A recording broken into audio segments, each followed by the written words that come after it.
So, hello, welcome. I would like to ask a question first. Is anyone familiar with one of our brands? Camp David, Soccx, or Harlem Soul? So that I know how far I have to go into history. All right, I'll leave it there. Okay. So, in the next 20 minutes, I'm just going to give you some insights on a journey which started for us 5 years ago, spotlighting topics and challenges with a small focus on our Omnichannel and why we believe it's crucial for you to try and do it your way. Our company has 32 years of history in textile production, manufacturing, retail, and logistics. We currently operate 62,000 square meters of sales areas, which is then backed and restocked by our warehousing solution in Hoppergarten with additional 70,000 square meters. Our main countries are Germany, Austria, and Switzerland, with a focus on Germany, where we operate the majority of our 230 stores. In these stores, we started collecting data 15 years ago. It was made possible for the customer to buy a member card at €24, which would give the customer in the next 12 months a discount of 15%. Today, we have over 150,000 customers who buy this card yearly. I need to add that the system is not a subscription system, meaning that the card expires after 12 months and the customer has to return back to the location or renew the card online. So these are very, very loyal customers to one of our three brands. Camp David, Soccx, Harlem Soul. Camp David is menswear, authentic, involving many details, many patches, which give the brand its unmistakable look. Soccx, women's wear, multifaceted and colorful. Then we have Harlem Soul, which we launched 2020 with a focus on streetwear and a younger customer. For those who are not familiar, a couple of years ago, we've done a market research to conduct where our brand stands in the German fashion environment. So if you don't know our brand, you surely know one of these companies here. So one could say that Camp David is middle in class. Soccx couldn't quite keep up with the results of Camp David, but we believe that Soccx has a bigger potential for the future as we are seeing an increase of interest and sales. I joined the company 5 years ago with a task to implement a scalable digital business. And in one of the first conversations I had with the owner, he told me that we need to do things differently because they had built a retail network over 20 years and we needed to bring up a solution which would not be the same as a lot of the fashion companies in Germany shipping boxes back and forth. We had a lot of conversations with different stakeholders, different departments, and then we set up the strategy, which was very simple. Build, own, control your distribution channels. Additionally, we added 3 Ps: protect, product, and price. With that said, we went into the first stage, what was the foundation. So basically the IT infrastructure. This is our IT infrastructure today with Microsoft Navision as the heart where we save the majority of our information. Then we use Oxid as front end for the store and TradeByte for enabling selling on marketplaces. Centered, we have BizStock. That's where the magic happens. We save all information from all third parties in BizStock to make sure that we can combine and analyze the data at any point. Also, if we decide to exit any one of these third parties, we have the information still accessible for the future. It was necessary for us to build a flexible and agile IT environment to give the organization the ability to test daily, which would be then cost efficient and at low risk. And along the way, we realized that it's extremely important to understand your core systems and your processes to identify opportunities. Second step was the selling channels. How are we going to sell online? What is the effect going to be between the online and the majority of the stores? So we set 3 levels. The brand online shop, level 1. Selected marketplaces, level 2. And third parties, level 3. We wanted to decide who we work with and how we work with the partners and at what location we'd rather not see our products. So now attached to each level, we had do's and don'ts, which we would redefine every year depending on business results. That's why 2 years down the line, we cut down from 8 marketplaces to 4, the ones you see right now. Why did we take this decision? Every marketplace brings a certain workload, as you all know. And we had to take the decision either to bring in new employees or to focus with the existing team on the marketplace with the highest potentials. And those are the ones you see now. It wasn't an easy decision because this cut down from 8 to 4 cost us €2 million in revenue. But today I can say that it was the right decision, and we're looking forward to expanding our business on these marketplaces. I want to share some insights on the business itself. 70, 20, 10. We sell 70% of our items through the brand online store, 20% through the marketplaces, 10% with third parties and wholesalers. I think this is a very healthy share. Because remember, build, own, control your distribution channels.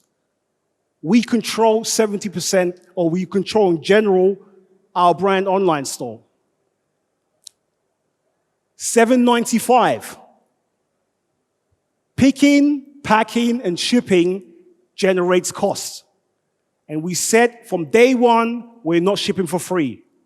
The majority of fashion companies in Germany ship for free or ship for $2.95. We actually started with $6.95. Then raised it up to $7.95. And this was the first direction in educating the customer. I know there's a lot of surveys out there saying that with the customer experience, you need to ship for free, you need to do everything to have the customer feel comfortable. But this $7.95 also helped us 21%. 21% return rates. Actually, the German average, companies our size and bigger, the return rates are 50 and plus. So with 21%, I think we're top notch.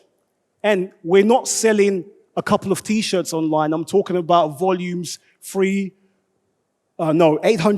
to 900,000 pieces, which we sell each year through the brand online store. Only with these 2 metrics, I can tell you that the majority of our transactions are profitable. And this is what the owner said from the beginning.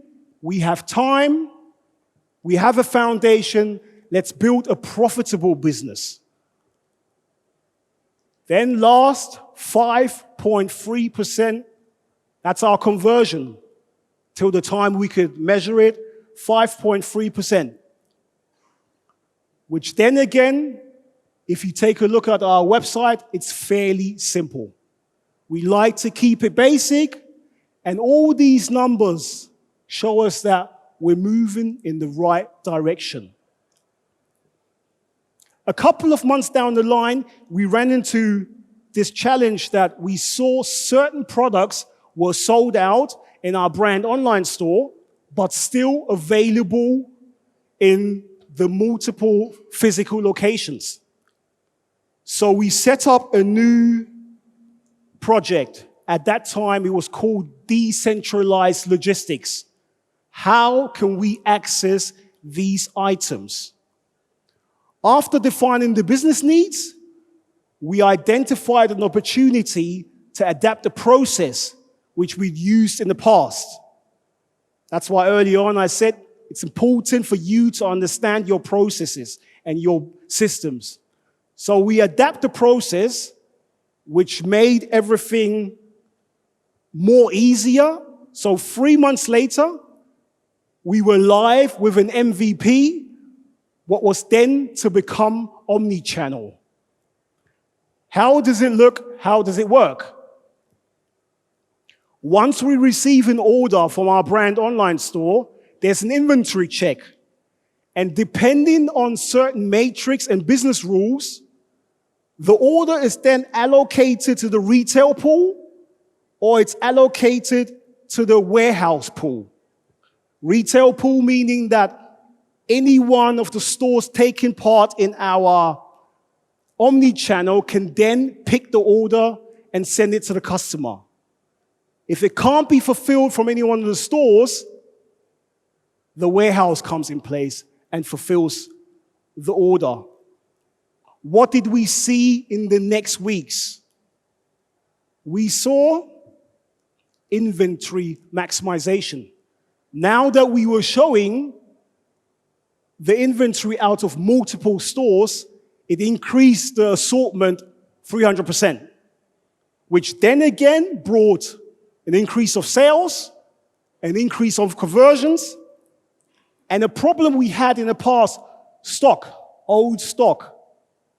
We would have to clean out the stores after every season, back it up with new stock, and send the stock back to Hoppergarten to be restocked for the next season. Now with the system, we had dedicated campaigns how we sold out the majority of the old stock, which was efficient for our process in general. Then, benefits for the customer, ship to store, return to store. Ship to store is then click and collect. Return to store, buy anywhere, return anywhere. We also saw an increase of operational efficiency at different touch points of the organization. 2 more things I want to share with you. Click and collect. 72% of our customers still prefer to send their orders to their home. We have 28% who use click and collect.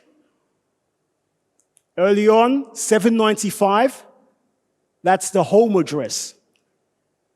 When using click and collect, the shipment's for free. That's how we drive additional traffic into our stores. And yes, I think e-commerce is growing and growing, but retail still plays a major role to our organization.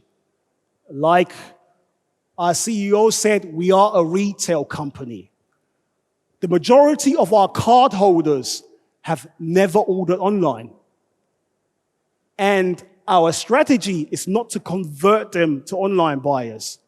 So we see the benefits of our omni-channel more strategic and long term. Last, there's the thing of the shipments. Now that we have all stores in the environment, 75% of our orders are shipped by our stores, leaving 25% for our main warehouse. Not everybody in our organization was happy with this result.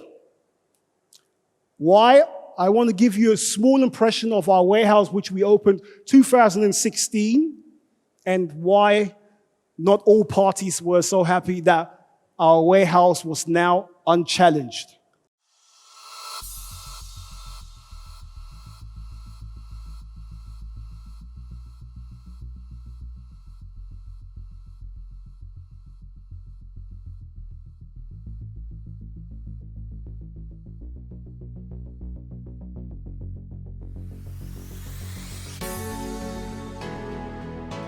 Well, anyway, this is our warehousing solution in Hoppegarten, which is to 90% full automized.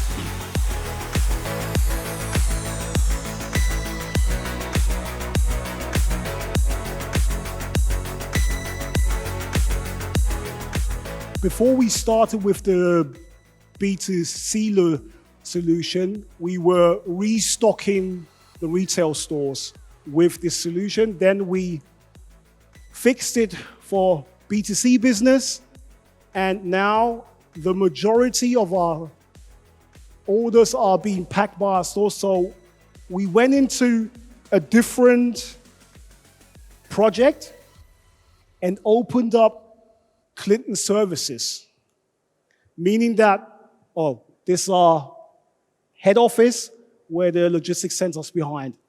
So we went into a new project, Clinton Services, offering B2C logistics, B2B logistics, retail consulting, because obviously with over 200 stores, we truly understand retail, textile production, and marketplace integration. We have the main gateway to the fashion platforms in Germany, and with B2C logistics behind it, we're a one-stop solution.